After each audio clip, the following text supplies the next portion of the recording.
Population pressure is what matters, not the growth. Now, we've all heard of areas where, population growth is the reason why. Population growth is why, this area is going to grow. Oh, this city's been fantastic, and the last 10 years and 5 years were huge because, mate, the population's fantastic, right? That's what it's all about. Now, population is important, but in isolation, it actually doesn't really mean a lot.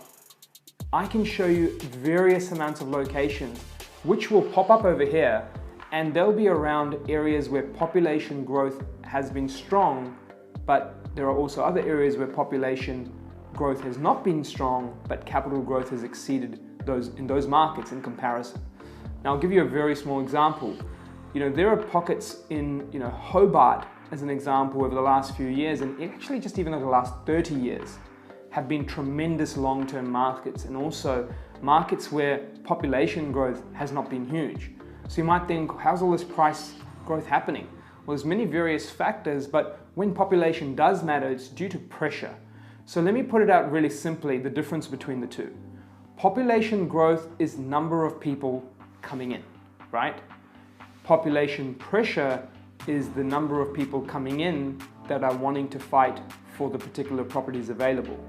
So if there aren't that many properties available, then the people coming in who are at high numbers, well, only 1 or 2 of them, or 10 or 20 of them, depending on that suburb, will actually be the ones who move in.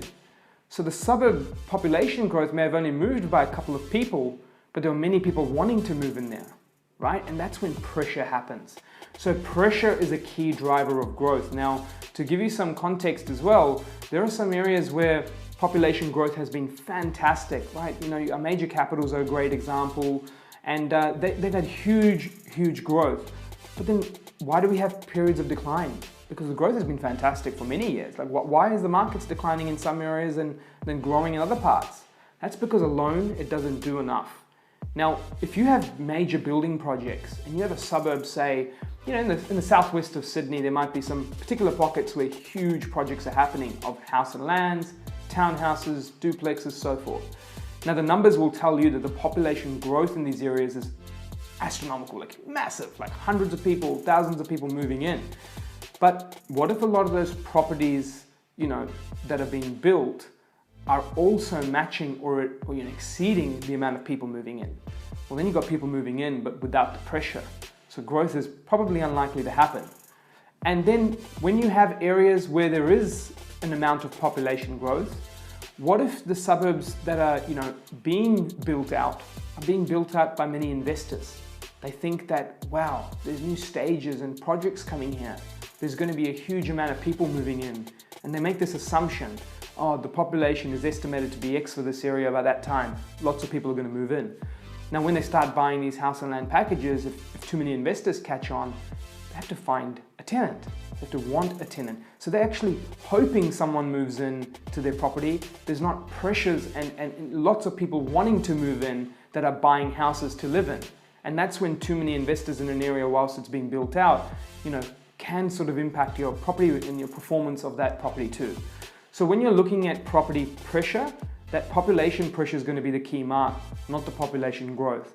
Because if you're not looking at it with context to supply, where people work, where people want to live for that workplace, and by the way, it's not always the CBD. Work is very much spread out across different jobs in different areas.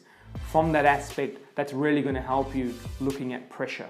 And from that pressure, you'll be able to look at little indicators that can help you de-risk and find more ways for that pressure. And those are things like low building approvals, low space to build on, and proximity to employment, or not necessarily employment hubs, but employment in the surrounding area. So if you do your research well enough, that can do a lot of de-risking. So you're not hoping for a lot of people to move in. You're not hoping that this happens. You're relying on population pressure.